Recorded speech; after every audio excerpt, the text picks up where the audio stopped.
Sometimes I get hung up on words. When I write late at night, I'll go down a rabbit hole of etymologies and derivations, trying to tease out the nuances of language.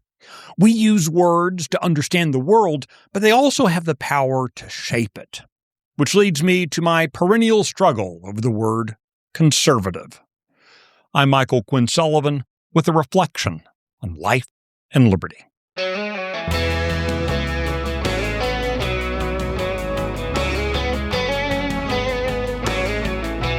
As a Texan and an American in the 21st century, for the purposes of cultural shorthand, I accept the label of conservative without any hesitation.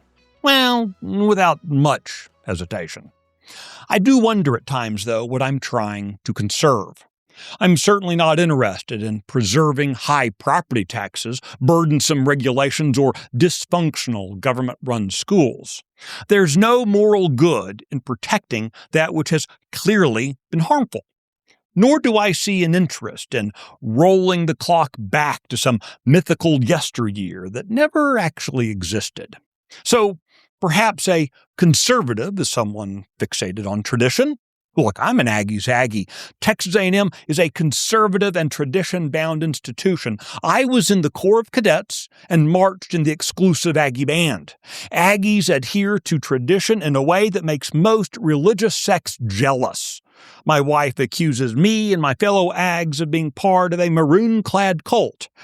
And she isn't exactly wrong. So, yeah, I know about tradition. Yet, for our devotion to tradition, that's not the same thing as being conservative.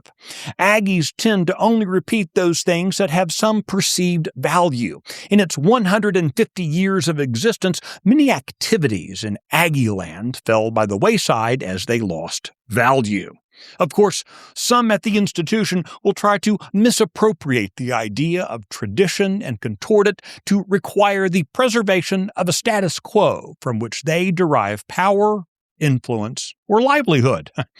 Those folks can take a long walk along Highway 6 for all I care.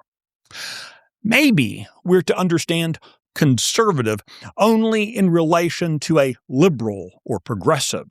I hear many politicians say that everyone wants to go to the same place. The claim seems to be that the political disagreements are over how. That presumes we're at A and want to go to Z. Under that mental model, a progressive would go A to J to N to Z, while a conservative would move methodically down the alphabetical checkpoints. But that cannot be true ideologically. I have no interest in the world dreamed of by the likes of Zoran Mondami or James Tallarico. They would lead us to the dark totalitarian destinations to which socialists and communists always end up arriving.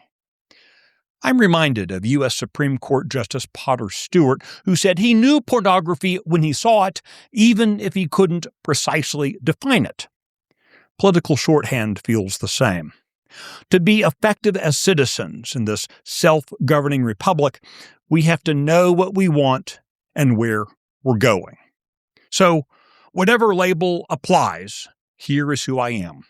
In this election season, in every season, I remain unabashedly pro-citizen. I want government at all levels shoved back into a Constitution-sized box, and I want liberty expanded. Life and property should be zealously protected.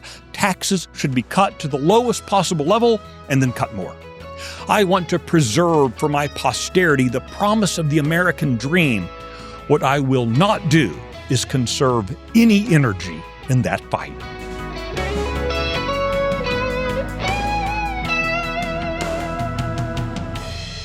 The Reflections podcast is presented by Texas Scorecard. I hope you'll subscribe, rate it, and recommend it to your friends. I'm Michael Quinn Sullivan. Thanks for listening.